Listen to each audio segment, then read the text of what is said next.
जब भारी बरसात के बीच भी श्री कृष्ण ने पकड़ ली गरीब सखा सुदामा जी की चोरी।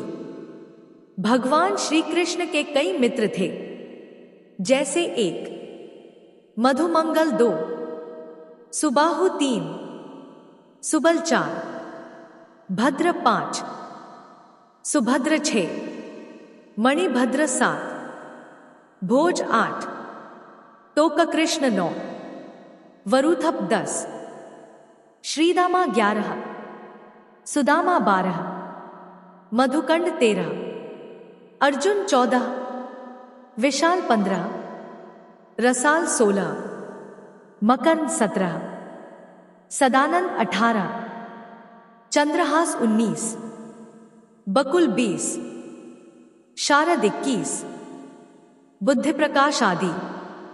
आओ इन्हीं में से एक सुदामा के बारे में जानते हैं खास बातें। उज्जैन अवंतिका में स्थित ऋषि सांदीपनी के आश्रम में बचपन में भगवान श्री कृष्ण और बलराम पढ़ते थे।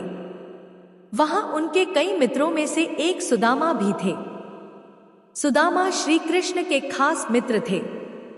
वे एक गरीब ब्राह्मण के पुत्र थे। सुदामा और श्री कृष्ण आश्रम से भिक्षा मांगने नगर में जाते थे। आश्रम में आकर भिक्षा गुरु मां के चरणों में रखने के बाद ही भोजन करते थे। परंतु सुदामा को बहुत भूख लगती थी, तो वे चुपके से कई बार रास्ते में ही आधा भोजन चट कर जाते थे।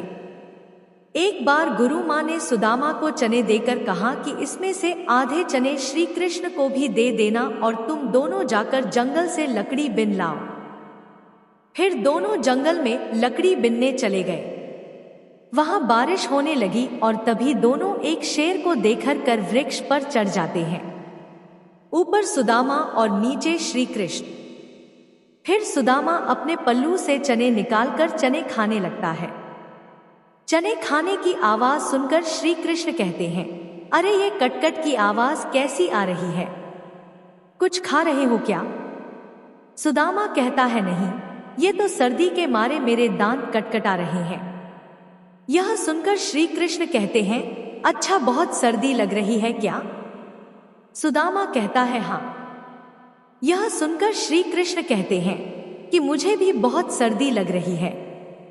सुना है कि कुछ खाने से शरीर में गर्मी आ जाती है, तो लाओ वो चने जो गुरुमाता ने हमें दिए थे, दोनों बांटकर खा लेते हैं।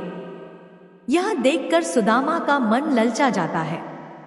वह कहता है, मालपुआ, आज मालपुए बने हैं। वह महिला कहती है, हाँ, आज घर में पूर्णमासी की पूजा थी।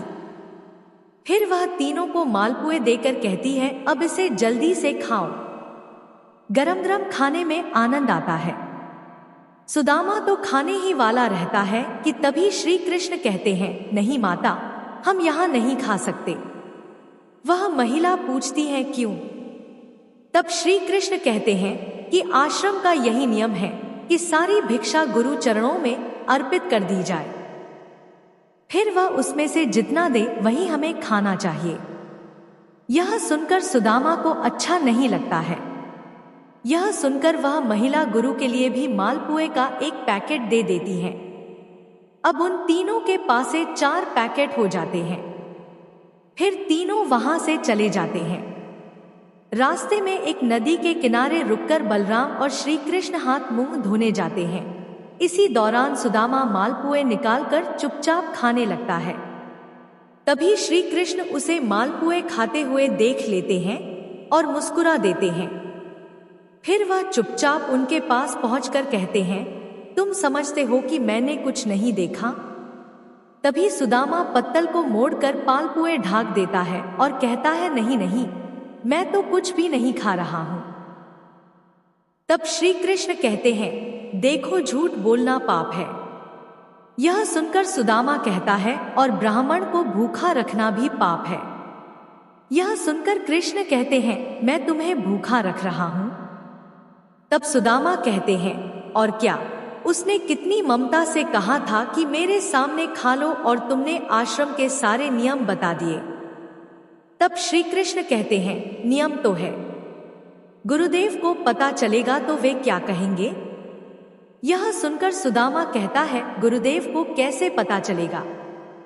रोज हम 3 रोटी लेकर जाते हैं, तो आज भी 3 रोटी लेकर जाएंगे।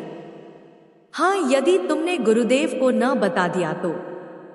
यह सुनकर कृष्ण कहते हैं कि देखो, मैं तुम्हारा मित्र हूँ और मित्रता का धर्म कहता है कि मित्र की कमजोरी पर पर्दा डालना चाहिए। यह सुनकर सुदामा कहता है, तो तुम नहीं कहोगे? श्री कृष्ण कहते हैं, कदापि नहीं। यह सुनकर सुदामा कहता है, तो फिर सारे मालपुए खा लूं? श्री कृष्ण कहते हैं, हाँ खा लो। फिर सुदामा खा लेता है तो श्री कृष्ण मालपुए की एक पत्तल निकालकर सुदामा को देते हैं और कहते हैं, ये तुम्हारे हिस्से की भिक्षा हो गई, गुरु माता को दे देना। यह देखकर सुदामा प्रसन्न होकर कहता है, कुछ भी कहो, तुम मित्र बड़े खरे हो। कहते हैं कि सुदामा जी शिक्षा और दीक्षा के बाद अपने ग्राम अस्मावतीपुर, वर्तमान पोरबंदर में भिक्षा मांगकर अपना जीवन यापन करते थे। सुदामा एक गरीब ब्राह्मण थे। विवाह के बाद वे अपनी पत्नी सुशीला और बच्चों को बताते रहते थे कि मेरे मित्र द्वारिका के राजा श्री कृष्ण हैं, जो बहुत ही उदार और परोपकारी हैं। यह सुनकर एक दिन उनकी पत्नी ने डरते हुए उनसे कहा कि यदि आपने मित्र साक्षात लक्ष्मीपति हैं और उदार हैं, तो आप क्यों नहीं उनके पास जाते हैं?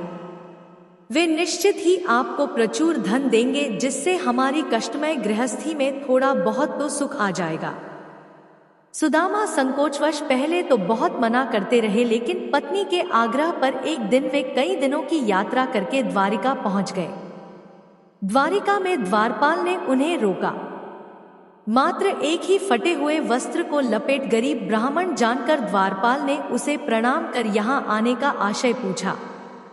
जब सुदामा ने द्वारपाल को बताया कि मैं श्री कृष्ण को मित्र हूँ, तो द्वारपाल को आश्चर्य हुआ।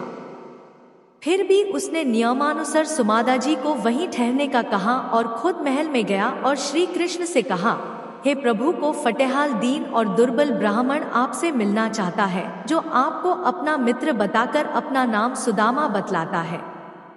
द्वारपाल के मुख से सुदामा नाम सुनकर प्रभु सुध बुद्ध खोकर नंगे पैर ही द्वार की ओर दौड़ पड़े। उन्होंने सुदामा को देखते ही अपने हृदय से लगा लिया और प्रभु की आंखों से आंसू निकल पड़े। वे सुदामा को आदरपूर्वक अपने महल में ले गए। महल में ले जाकर उन्हें सुंदर से आस पर बिठाया और रुक्मिणी संग उनके पैर धोए। कहते हैं कि प्रभु को उनके चरण धोने के जल की आवश्यकता ही नहीं पड़ी। उनकी दीनता और दुर्बलता देखकर उनकी आंखों से आंसुओं की धार बहने लगी। स्नान, भोजन आदि के बाद सुदामा को पलंग पर बिठाकर श्री कृष्ण उनकी चरण सेवा करने लगे और गुरुकुल में बिताए दिनों की बातें करने लगे। बातों ही बातों में यह प्रसंग भी आया कि किस तरह दोनों मित्र वन में समिधा लेने गए थे और रास्ते में मूसलधार वर्षा होने लगी तो दोनों मित्रों एक वृक्ष पर चढ़कर बैठ गए। सुदामा के पास एक पोटली में दोनों के खाने के लिए गुरुमाता के दिए कुछ चने थे, किंतु वृक्ष पर सुदामा अकेले ही चने खाने लगे। चने खाने की आवाज सुनकर श्री कृष्ण ने पूछा कि क्या खा रहे हैं सखा? सुदामा ने यह सोचकर झूठ बोल दिया कि कुछ चने कृष्ण को भी देने पड़ेंगे। उन्होंने कहा, कुछ खा नहीं रहा हूं, यह तो ठंड के मारे मेरे दांत कड़कड़ा रहे हैं। इस प्रसंग के दौरान ही श्री कृष्ण ने पूछा, भाभी ने मेरे लिए कुछ तो भेजा होगा? सुदामा संकोचवश एक पोटली छिपा रहे थे। भगवान मन में हंसते हैं कि उस दिन चने छिपाए थे और आज तंदुल छिपा रहा है। फिर भगवान ने सोचा कि जो मुझे कुछ नहीं देता मैं भी उससे कुछ नहीं देता, लेकिन मेरा भक्त है तो अब इससे छीनना ही पड़ेगा। तब उन्होंने तंदुल की पोटली छीन ली और सुदामा के प्रारब्ध कर्मों को क्षीण करने के हेतु तंदुल को बेहद चाव से खाया था। फिर सुदामा ने अपने परिवार आदि के बारे में तो बताया, लेकिन अपनी दरिद्रता के बारे में कुछ नहीं बताया। अंत में प्रभु ने सुदामा को सुंदर शैया पर सुलाया। फिर दूसरे दिन भरपेट भोजन कराने के बाद सुदामा को विदाई दी, किंतु विदाई के दौरान उन्हें कुछ भी नहीं दिया। रास्ते भर सुदामा सोचते रहे कि हो सकता है कि उन्हें इसी कारण से धन नहीं दिया गया होगा कि कहीं उनमें अहंकार न आ जाए। यह विचार करते करते सुदाम अपने मन को समझाते हुए जब घर पहुंचे तो देखा उनकी कुटिया के स्थान पर एक भव्य महल खड़ा है और उनकी पत्नी स्वर्णाभूषणों से लदी हुई तथा सेविकाओं से घिरी हुई है। यह दृश्य देखकर सुदामा की आंखों से आंसू निकल आया और वे सदा के लिए श्री कृष्ण की कृपा से अभिभूत होकर उनकी भक्ति में लग गए। जय श्री कृष्ण।